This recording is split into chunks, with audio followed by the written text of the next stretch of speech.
Communication Diagram by Chris Kilbart and Jason Prescher. UML Communication. So a UML communication diagram is similar to what was known as a collaboration diagram in previous versions of UML. They do the same thing. A communication diagram is shown pretty much the same way as sequence diagrams, but with the option of placing boxes anywhere. So there's really no rules as to how boxes are placed or where boxes are placed. You can put them anywhere your media presentation allows. Communication diagrams show the flow of messages between objects and imply basic associations between classes. So with objects shown, they have association connectors, and those connectors have messages attached to them indicating direction of message flow. Another part of that association connector is a numbering system indicating what's happening in the order of events. So as we see, UML communication diagrams are a visual representation of events. They're based on showing object relationships, and they are part of behavioral modeling within UML. So they define the varieties of interaction as a model executes itself. All right, so we have a UML communication demonstration. The demonstration is based on the Pantry Pro program that we are designing for the course. And so this is the example. At the top left corner, we have the interaction with the Pantry Pro. We have a user. The diagram shows the sequence of events that the user would do to find a recipe. So number one is the user finds a recipe through the Pantry Pro. So the Pantry Pro does a search up into the recipes, which is 1.1, and does a search function, goes into the recipe and pulls up all the recipes. And the user looks through those recipes, and when they find one they're interested in, 1.2, view the recipe function. It opens the recipe, they look at the recipe. If they like that recipe and they decided they want to save it, and they go down to 1.3, and it adds that recipe to their recipe table or recipe database or the recipe file that they want to use so they can view the recipe later. Now there's some positives associated with communication diagrams. Communication diagrams are much more space efficient. That's because the boxes can be placed anywhere on the page. The top, bottom, left, right, horizontally, vertically. It doesn't really matter where they go.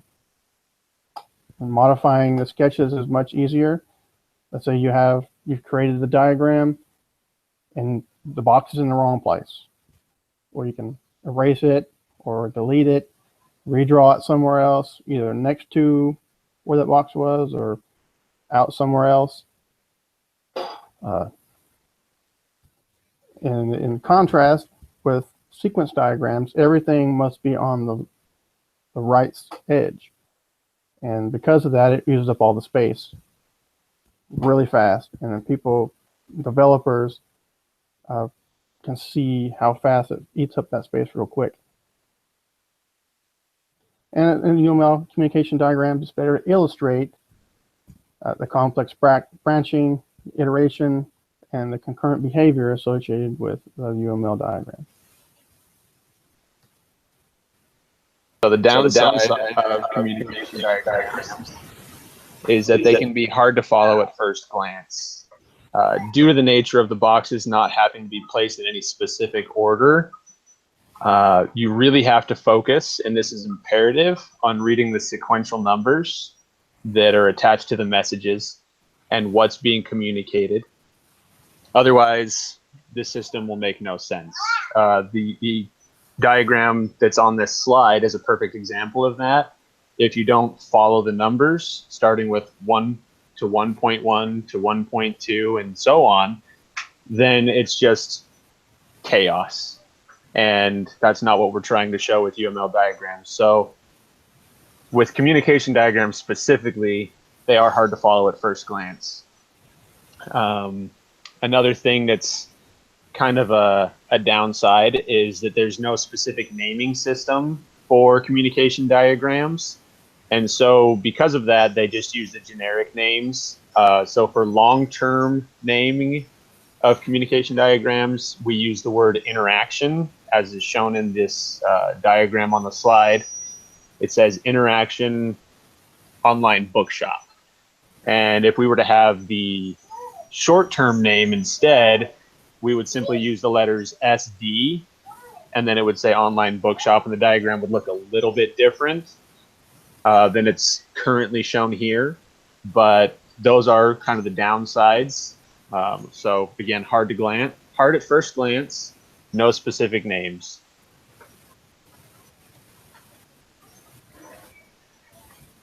So some recommendations we have are, this is great to use when you're short of space to display what you want to show everyone. So if you've only got X amount of space available and your sequence diagram is going to use Y amount of space, which happens to be a lot longer, then you'd want to use a communication diagram because you can reorder everything to show perfectly what you're trying to show.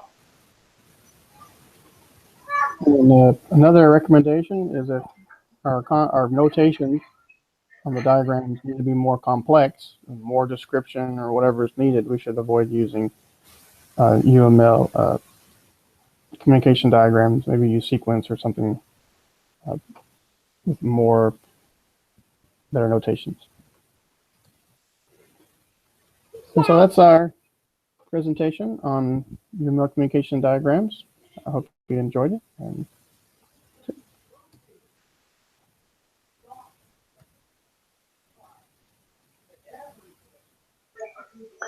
I had muted my microphone earlier so that my kids wouldn't be making a ton of noise while you were talking. And then when it switched to downsides, I started to talk. But obviously there was nothing going on because I was muted.